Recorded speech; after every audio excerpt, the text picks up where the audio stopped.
Con recursos del Sistema General de Regalías, invitó a una serie de restaurantes para ofrecerles capacitados en diferentes áreas de atención al turista y fortalecimiento de su oferta nacional.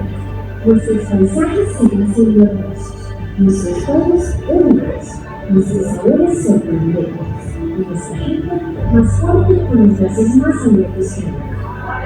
Risaralda, un destino lleno de vida.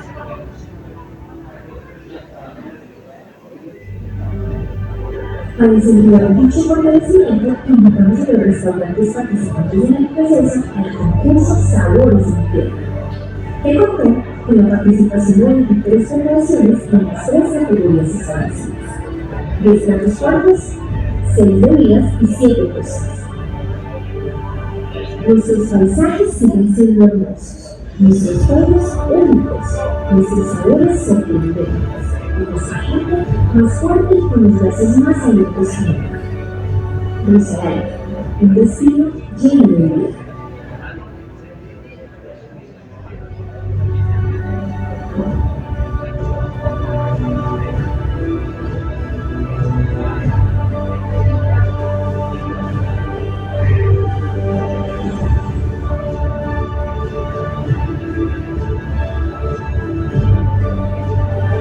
Nuestros paisajes siguen siendo hermosos, nuestros pueblos únicos, nuestros sabores sorprendentes, y nuestra gente más fuerte y con los brazos más abiertos que nunca.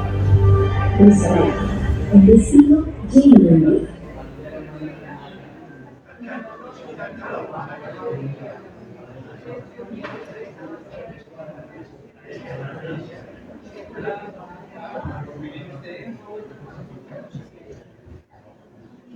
Risaralda Beer Festival, su 6ª versión, que tiene una invitación muy especial a recorrer esas rutas maravillosas que nos ofrece este paisaje, que nos ofrece este departamento biodiverso.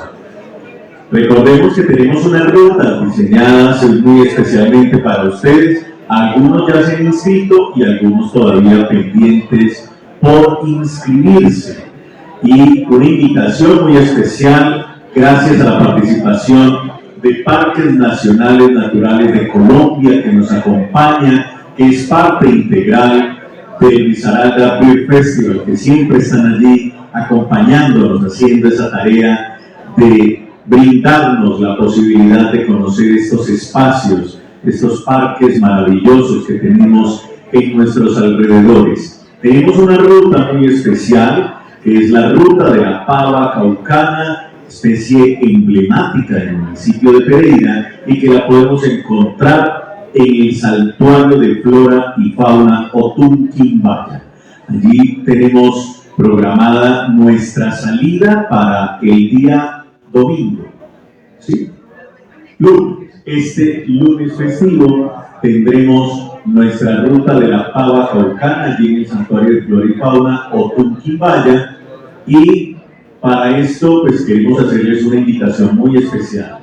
Tenemos una torre de observación recientemente construida. Vamos a estrenar esta torre de observación, así que para las personas que ya se han inscrito, para quienes no se han inscrito, es muy importante que nos hagan llegar sus datos. Estamos allí muy atentos a recogerlas, las personas que hacemos parte de la organización de este evento y que estamos allí recogiendo sus datos para la inscripción. Ustedes van, dicen quiero participar de la ruta de la pava caucana, y con el valor que ustedes ofrecen por esta ruta, pues digamos que aquí también está incluido ese costo que se debe cancelar también por el acceso al parque, ¿verdad?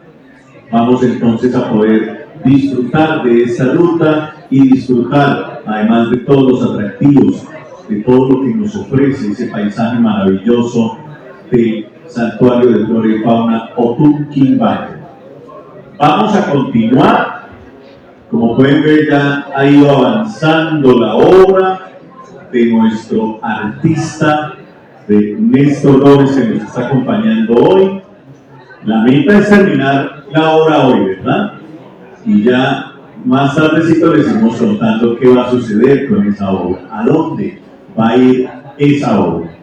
Continuaremos ahora con la siguiente parte de nuestra jornada de hoy en la mañana, con la que llegaremos hasta el mediodía. Al mediodía haremos un break para el almuerzo, que es libre, y les invitamos a continuar nuevamente a las 2 de la tarde. Y adivinen quién nos recibirá a las 2 de la tarde. Pues nos recibirá nuestro artista de hoy con el tema Arte Urbano y Muralismo, Aves y Naturaleza. Néstor Gómez estará aquí contándonos un poquito más de todo su arte, de todo esto del muralismo integrado a toda la apuesta de conservación, de educación y de seducción ambiental. Esta también puede ser una forma, Jordi, de seducirnos, de atraernos. Lo vemos allí en esos murales, en esos recorridos maravillosos que vamos a hacer. El sábado, cuando lleguemos a Santa Rosa de Cabal, quienes vamos a hacer la ruta del Lorito de Fuertes, pues con lo primero que nos vamos a encontrar es con un mural espectacular dedicado al Lorito de Fuertes. Así que esto definitivamente nos ayuda en esta estrategia, en este propósito maravilloso de sensibilizarnos, de ayudarnos a todos los procesos de conservación. Vamos entonces a darle la bienvenida a nuestro siguiente conferencista de esta mañana de hoy. Vamos a dar un salto. Estamos en Barcelona, ¿sí? Desde a donde nos llevó Jordi, aunque Jordi nos dio una vuelta larga y nos llevó hasta Japón, y nos devolvió otra vez a Barcelona y quedamos aquí otra vez en Pereira. Ahora vamos a dar una vuelta hacia otro lado y nos vamos a ir al África, más especialmente a las Islas Mauricio, y esa narrativa es la que nos trae nuestro siguiente conferencista, Christian Jensen Marcet, quien es biólogo dedicado al estudio y conservación de las aves desde los años 90, quien además ha liderado proyectos de seguimiento y conservación de especies en peligro de extinción a nivel local en España y a nivel mundial, tal como esta experiencia que vemos de las Islas Mauricio en el África. Así que, Christian, bienvenido.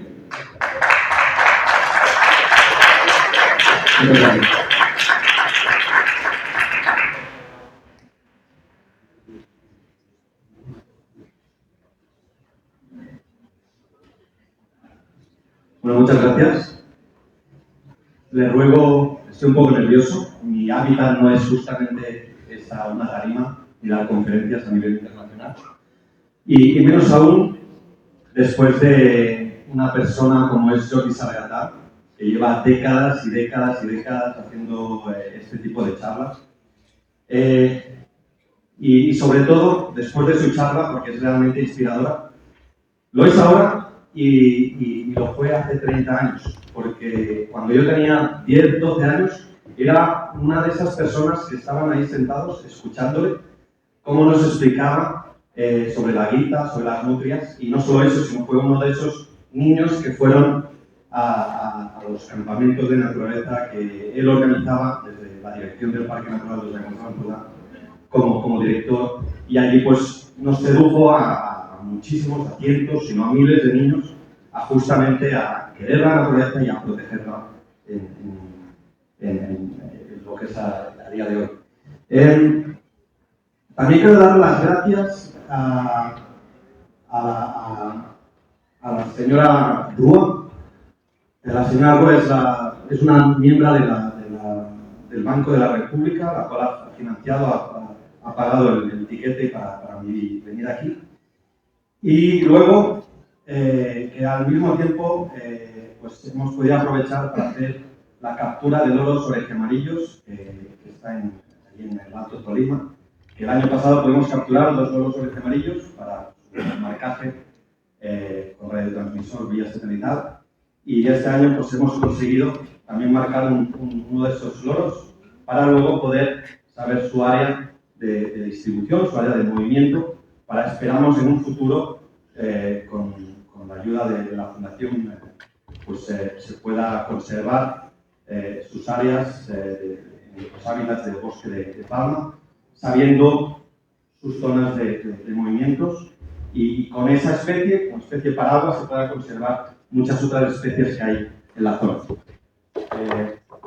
Si es tan amable de dar paso a mi charla. Mi presentación no es esta. Sí, no es esta.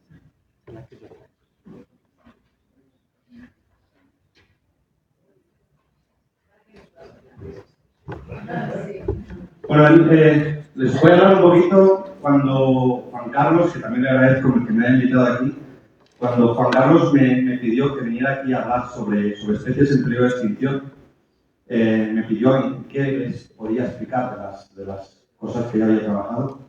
Y una que me vino muy rápido a la cabeza fue mi experiencia en Mauricio. No la diseñé yo, esa experiencia. Yo fui un peón más de los cientos o puede que miles de trabajadores, tanto profesionales como voluntarios, que estábamos allí trabajando para la conservación de especies en peligro de extinción. Las Islas Mauricio son unas islas volcánicas en mitad del Índico, se consideran África, pero realmente están en mitad de la nada, en mitad del Índico.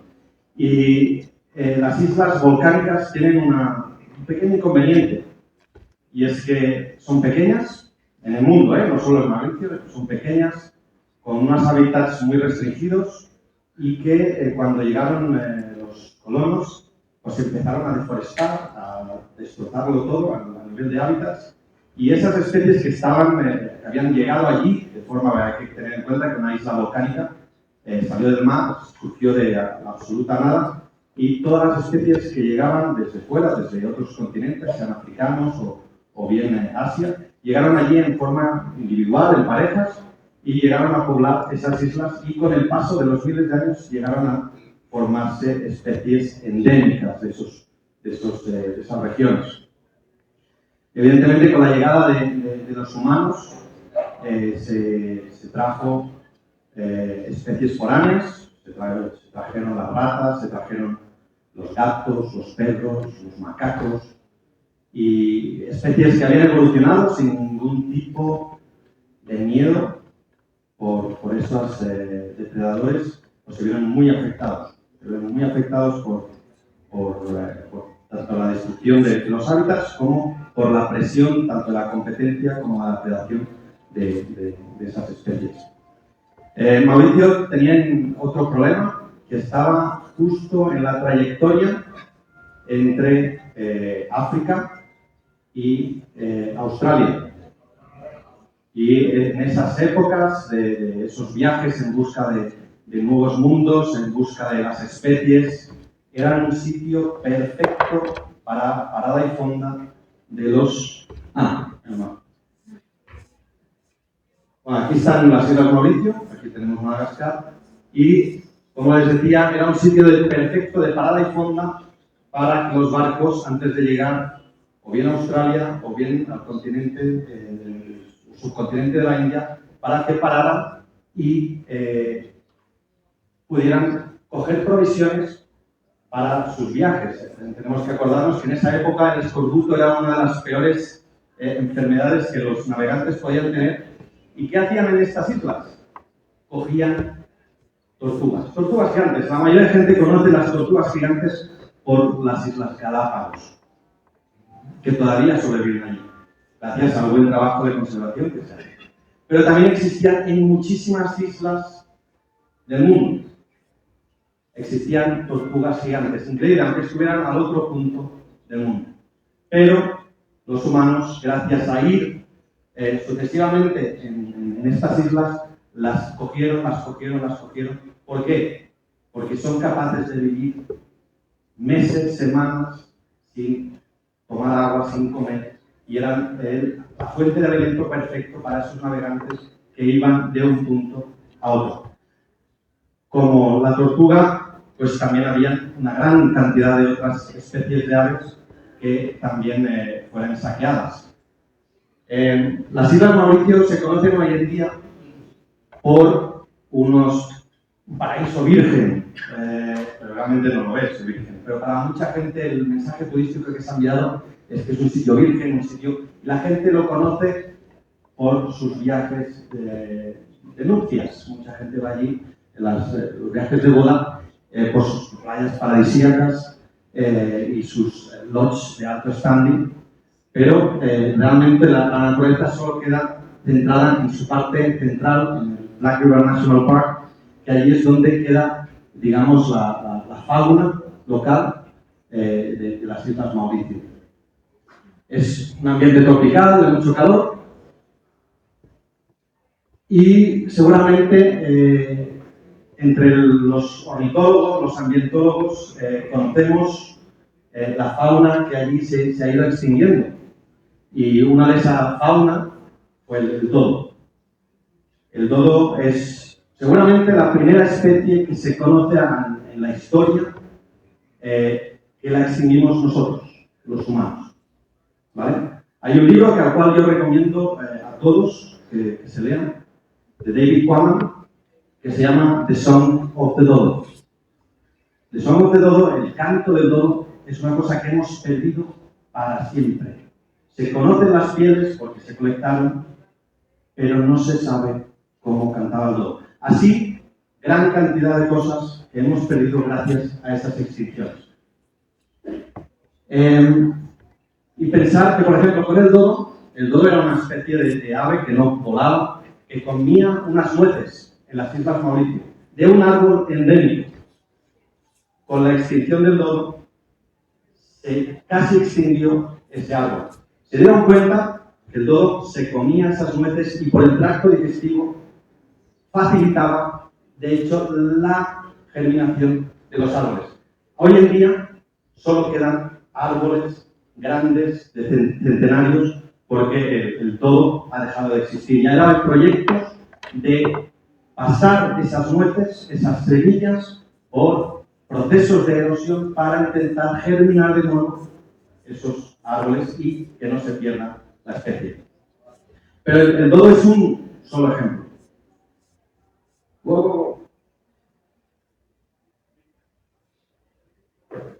El dodo es un ejemplo. Hay 15 especies de aves extintas en las Islas Mauricios, que son más del doble que en toda Europa o Norteamérica, en una isla. Para que vean el efecto que tiene el hecho de tener muchos endemismos y el peligro de tener muchos endemismos en un sitio. Imagínense, de todo Estados Unidos, de toda Europa, se han extinguido más del doble en las Islas Mauricio. Algunos ejemplos, una cotorra, una paloma azul de las Mauricio, que ahora solo se tienen unas pocas fotografías, unos pocos dibujos y descripciones y algunas pieles colectadas. Entonces, una de las grandes preguntas que nos hacemos es: ¿las aves en peligro de extinción?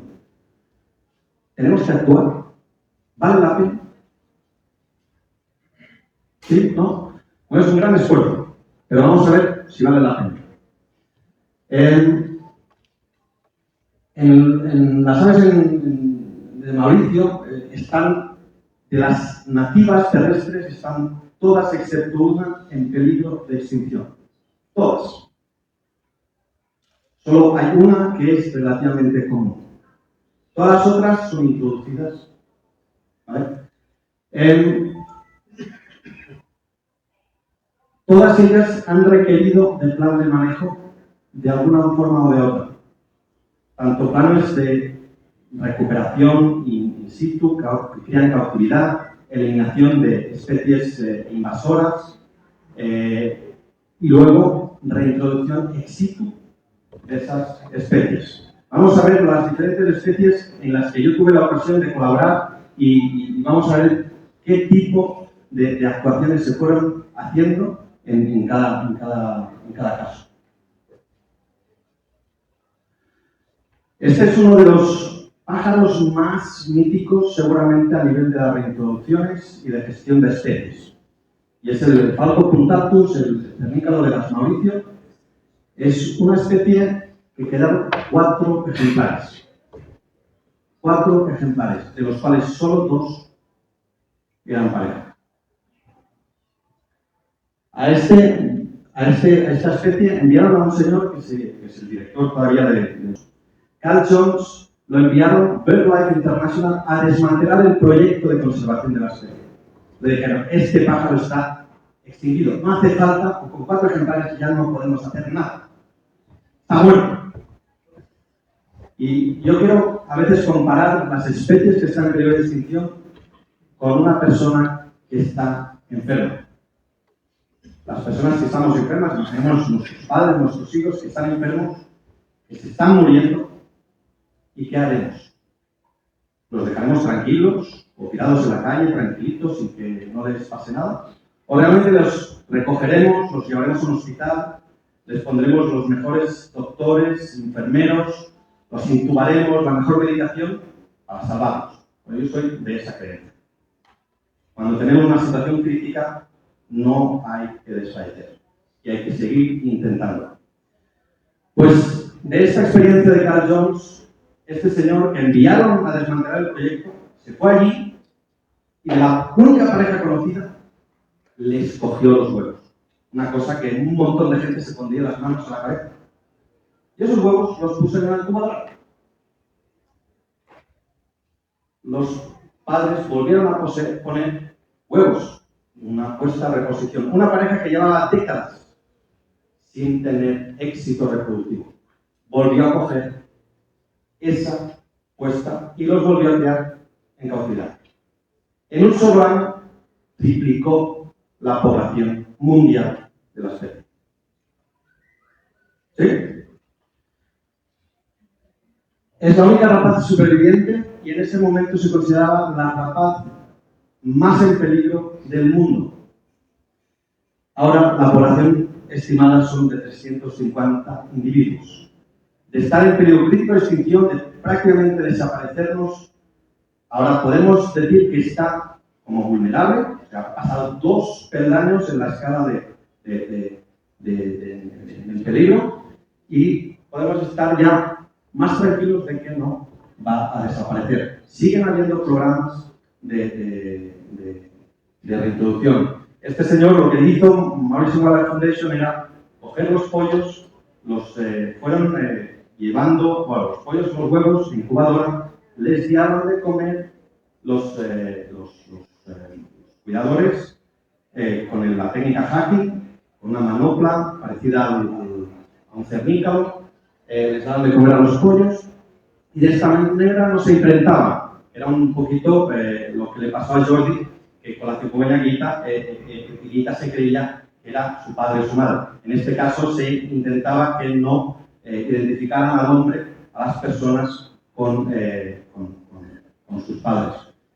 Y de esta manera, y luego con la reintroducción en medio ambiente, en sus hábitats, y con una colocación intensísima de nidos, de cajas nidos, y con alimentación suplementaria, con técnicas de cetrería, se les daba de comer a esos individuos que se iban soltando y poco a poco se les ayudó a irse restableciendo en los hábitats.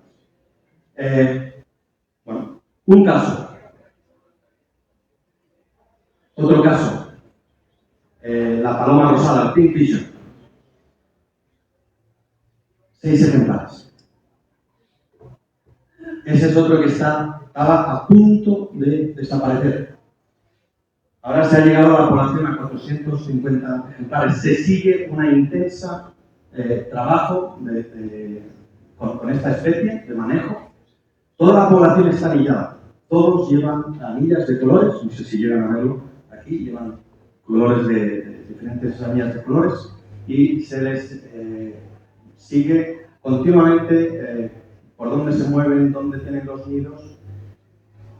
Se les da de comer, se les da de beber agua.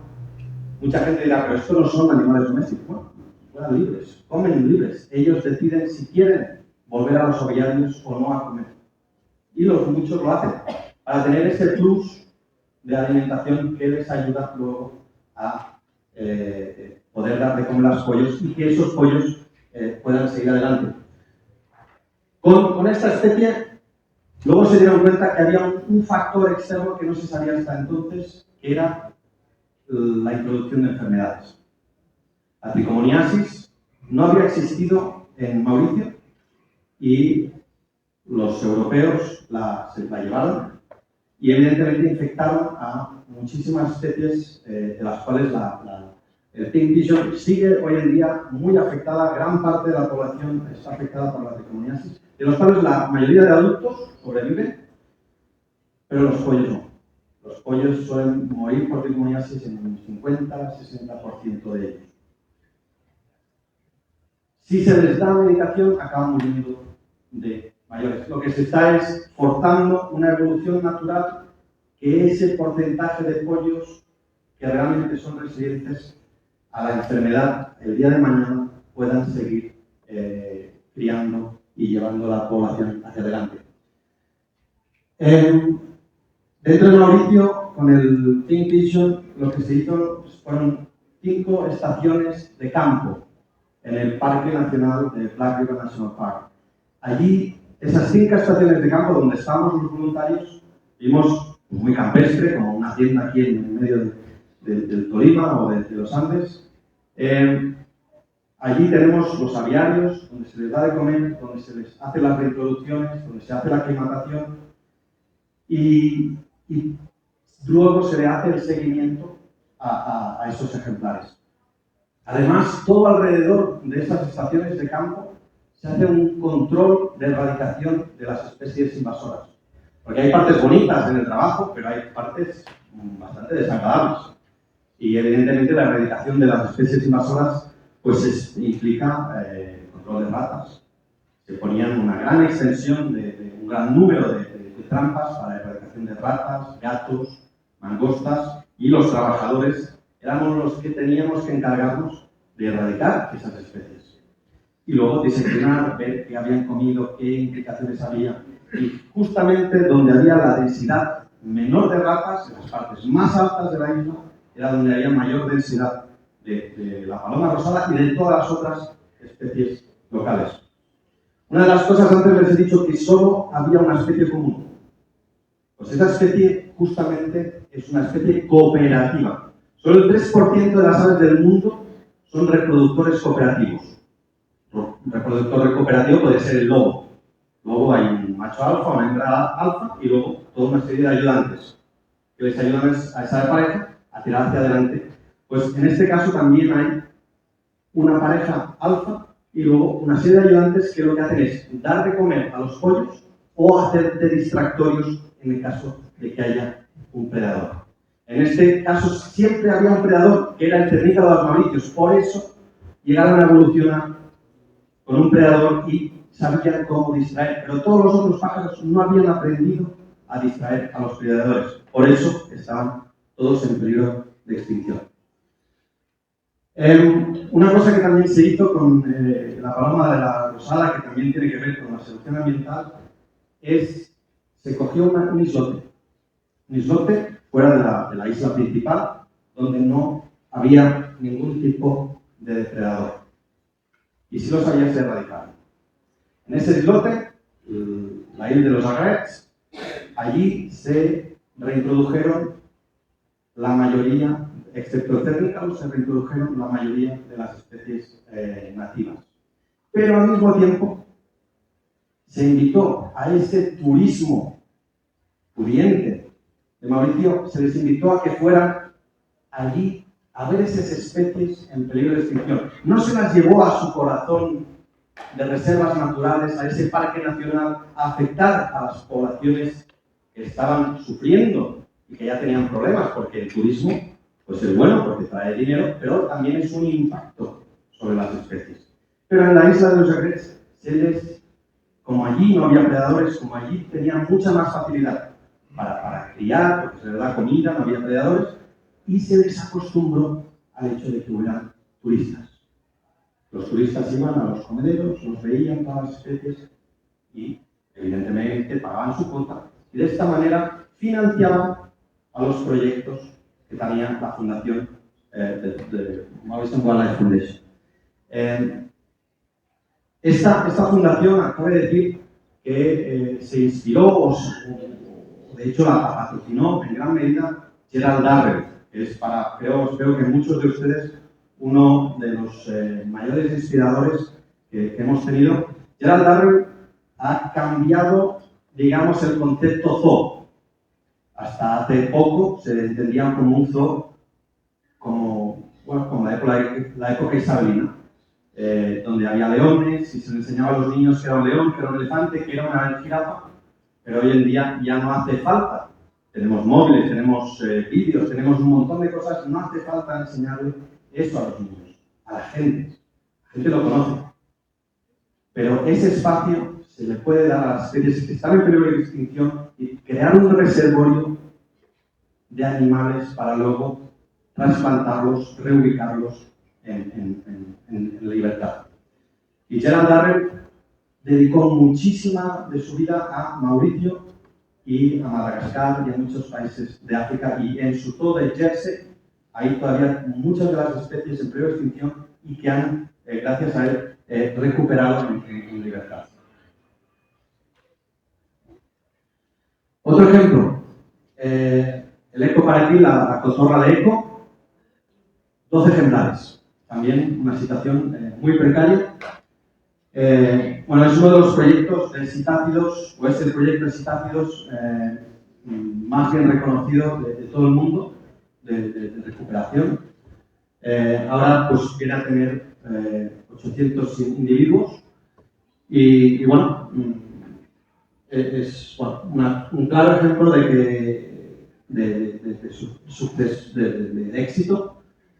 Ayer se hizo muy parecido al cernícalo. Se cogieron los pollos en cautividad, se criaron y luego se instalaron gran cantidad de cajas nido y se fueron soltando y dándoles de comer y controlando, en este caso, la ocupación por parte de especies invasoras en las cajas nido.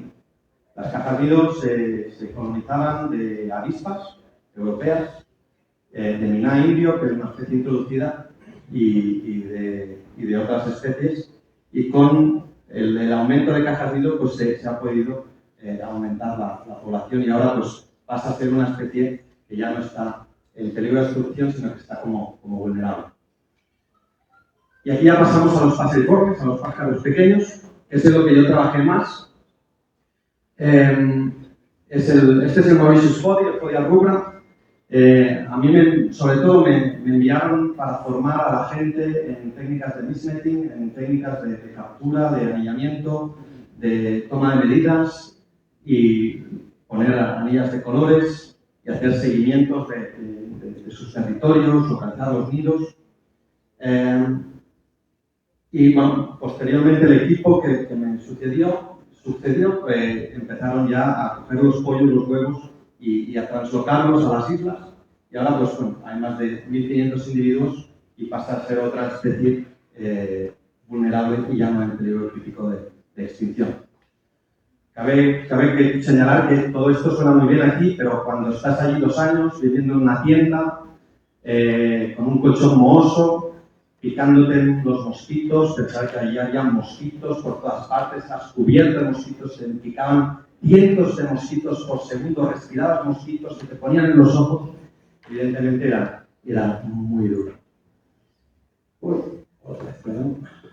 Este es el Mauritius orejuara, que es otra de las paseriformes que también estaban en una situación de grave amenaza, entre 60 y 100 ejemplares, y no se sabía muy bien.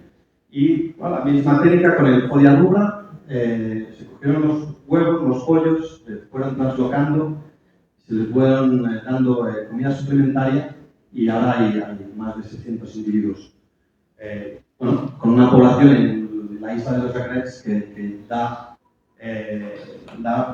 confianza de que no se van a extinguir. Una de las cosas que mucha gente se creía es cómo de 4, 6, 12, 60 individuos esas especies podían sobrevivir.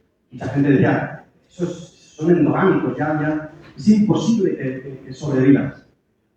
Pues lo hicieron. ¿Por qué? Porque, les recuerdo, en una isla volcánica, cualquier especie que ha llegado a través de muy pocos individuos. sino una hembra con huevos dentro ya fertilizados o bien de una pareja de macho y hembra. Por tanto, el inicio genético de esa especie es de un cuello de botella genético muy pequeño. Por lo que pueden hacer estas contracciones y expansiones fácilmente. Muchas especies que llegaron a las islas y no podían aguantar ese tipo de contracciones de cuellos de botella genéticos simplemente se extinguieron con el paso de los años, no se pudieron adaptar. Otro individuo, otra especie, quiero decir, es el Mauritius Paradise Bycatch, no sé si tiene un nombre castellano. Aquí, este señor fue el autor de las aves las aves del mundo en castellano, pero creo que sería el papamoscas de las Mauricio, del paraíso, el Thersiphone borguniensis, que es un pájaro precioso. Este estaba mejor, estaba en una situación de 400 a 800 ejemplares, por lo tanto se puso en la lista de prioridad muy hacia el final. Este, en vez de tenerlo en cautividad y irlo, digamos, reproduciendo en cautividad y tener un stock en cautiverio, hay que tener en cuenta que todo ese stock en cautiverio va a quedar para siempre en cautiverio, no se podrán adaptar luego.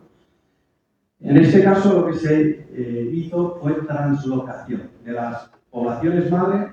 Se cogieron individuos adultos y se los llevaron a sitios que se habían restaurado y que se habían eliminado por completo los problemas y la causa de la extinción, en ese caso local. De esta manera se ampliaba su área de distribución y ahora pues están en pleno proceso de esta especie. Con el Mauritius Focusrite, la lague típica, pues es muy parecido con el Thersiphone. También se está haciendo redistribución de los ejemplares y ampliando su rango, y de esta manera pues poder que por sí solos, sin tener que tener una intervención tan drástica sobre la especie, pues se vayan distribuyendo ellos solos. Evidentemente todo esto viene después de décadas de trabajo con la especie y con los hábitats, porque también había un equipo de botánicos y de trabajadores manuales que se dedicaba a erradicar todas las especies de plantas invasoras, que ese es uno de los grandes problemas. La coaba es una especie que allí en Mauricio lo cubre todo el sotobosque está invadido por ellas, y hay gente contratada que solo está trabajando quitando la coaba. De esta manera, pues esperan mejorar los hábitats y que estas especies de forma más natural pues se vayan distribuyendo y ampliando sus rangos al lado de Mauricio hay otras islotes que se llaman Las Rodríguez, y en Las Rodríguez hay otro fodia, que es el fodio de Las Rodríguez, y allí la población está sana, porque no se había introducido el Madagascar fodi, que es otra especie invasora de Madagascar, y allí la población goza de un estatus de casi la amenaza, por lo que de momento no se ha necesitado ningún tipo, pero está en el punto de mira. Se está mirando al menos de ir mejorando los hábitats. Evidentemente, no solo los pájaros se han tenido que trabajar. Pensad que los mamíferos somos bastante malos en colonización de islas. Solo los murciélagos han llegado de forma natural, y en este caso lo que son los zorros voladores, y los zorros voladores, por la erradicación de los hábitats, la destrucción de sus dormideros, la caza directa, pues los zorros voladores son frugívoros y se les cazó de forma indiscriminada como animal, digamos, que competía con el hombre, con sus frutos. Gracias a educar a la gente, a sensibilizarlos, ahora la población goza de 20.000 individuos, y incluso hay voces de que piden que haya ciertas cazas para que no haga tanta presión sobre todo por las plantaciones de mango. La situación del Mauritius Football y del Rodrigues Football son dos especies que de pocos miles han ido hasta los 50.000 ejemplares. Hay un libro también muy interesante de Gerard Darwin que se llama Pink Pigeon and Golden Bats, que es también muy inspirador sobre el trabajo que se hizo con la paloma rosada y el Rodrigues Fruit Bat en Mauricio y en Rodríguez, donde el equipo de criadores los puede mantener bien y bueno, hay un equipo central en Mauricio, pero luego muy importante es que no todo el stock reproductivo estuviera en el mismo sitio, sino que fueran distribuidos a muchos otros stocks y que también se compartiera esa responsabilidad de criar esas especies.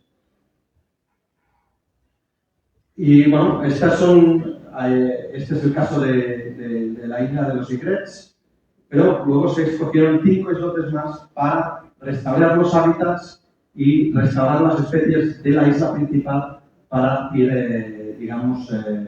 esparciendo y que no solo toda la población, sana, estuviera concentrada en una de las islas o islotes pequeños. Paralelamente también había estaciones de campo donde se trabajaba muchísimo el tema de vegetación, donde se quitaban las especies invasoras y donde se escogían las especies de las cuales esas especies en periodo crítico de extinción estaban alimentándose, y en invernaderos se reproducían esas especies vegetales y se fueron plantando. Evidentemente, este es un proceso de restauración del hábitat que duró mucho más tiempo y sigue hoy en día.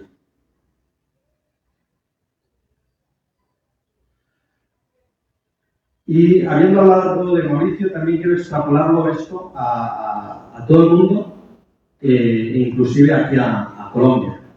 En el mundo existen 9.797 especies de aves, según el libro de Threatened Birds of the World, de las cuales 1.186 están en peligro de extinción. Eso es el 12%. Una proporción muy grande. En Colombia hay registradas 1.932 especies. Eso implica casi el 20% de las aves del mundo, de las cuales unas 1.600 son, establecidas y no son accidentales, que son fauna típicamente colombiana, y eso tendría que ser el 16%, y de las cuales 131 están catalogadas como amenazadas, que es el 8,2%. Eso implica que el 11% de las aves del mundo en peligro de extinción están aquí en Colombia.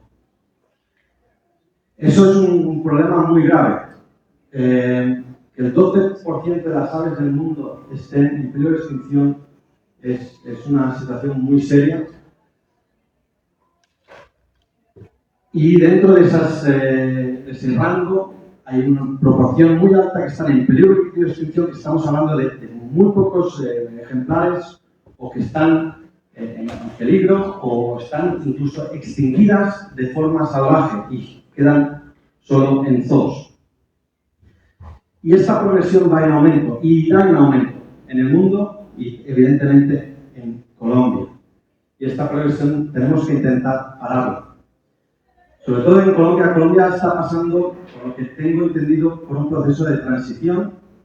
Esperemos que cada vez haya más paz, no haya tantas armas, no haya tantos muertos, pero eso va a implicar un periodo de desarrollo, de bonanza económica, y normalmente estos periodos de desarrollo implican un socavo en las zonas naturales, en los recursos naturales, y por lo tanto la fauna y la flora vienen sucumbiendo tras ellos.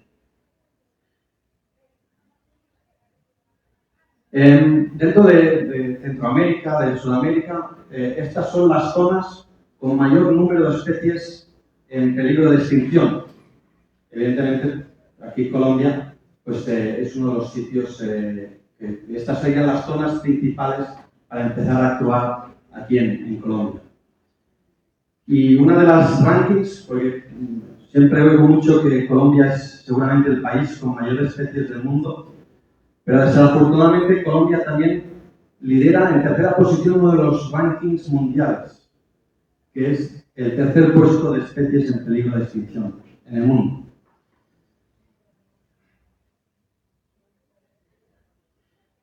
Bueno, de estas especies en peligro de extinción, 47 son endémicas, es decir, no existen en ningún otro lugar del mundo, por lo que serían realmente las prioritarias de empezar a trabajar y aquí animo a todos a que se pongan manos a la obra para restaurar esas especies y poder empezar, digamos, porque evidentemente poder decir que Colombia es el país con mayor cantidad de pájaros del mundo es un gran placer, pero al mismo tiempo la progresión, la responsabilidad que conlleva eso en el futuro y con el desarrollo que se puede venir es una responsabilidad altísima, especialmente con tal cantidad de especies en peligro de extinción y tantas endémicas. Y con esto acabo mi charla. Muchas gracias a todos.